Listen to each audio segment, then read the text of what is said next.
Je suis Clément Reversé, je suis docteur en sociologie depuis décembre dernier. J'ai soutenu ma thèse Les oubliés du pays de Cocagne sous la direction de Joël Zafran.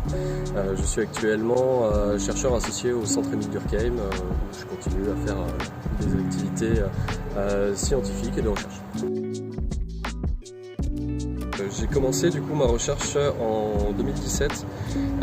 C'est une recherche qui a été commandée par la région Nouvelle-Aquitaine sur la thématique initialement du décrochage scolaire dans les espaces ruraux de Nouvelle-Aquitaine et qui ensuite plus largement m'a amené à m'intéresser à l'insertion et au parcours de vie de jeunes qui sont dans des espaces ruraux plutôt favorisés, qui sont ceux de la Nouvelle-Aquitaine.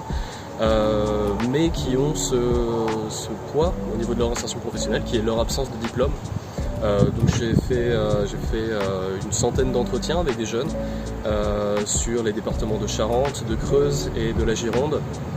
De ces parcours, j'ai réussi à identifier plusieurs éléments importants, notamment le fait qu'il ne faut pas homogénéiser le rural, que la ruralité c'est une réalité administrative plus que culturelle, et donc qu'il faut bien comprendre les espaces dans leur pluralité. Après, sur leur parcours directement, c'est des parcours qui sont encore différents de la jeunesse dans son ensemble un petit peu large, comme on peut se la représenter, une jeunesse moyennisée et urbaine.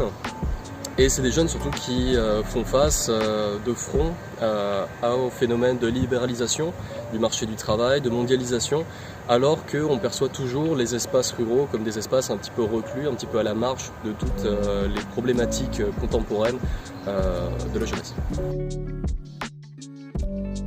En ce moment, je suis en train de travailler avec Cédric Calandro sur un projet de recherche qui mêle photographie et sciences sociales. On essaye de comprendre un petit peu les parcours,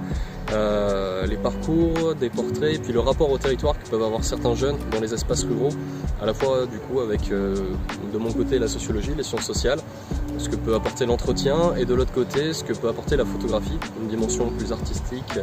À côté de ça, je continue à diffuser mes travaux, à écrire, à essayer de publier et à faire vivre un petit peu la recherche avec un podcast, notamment au Centre Émile Durkheim qu'on essaye de lancer avec Alban Mizy et Ambre Guichard.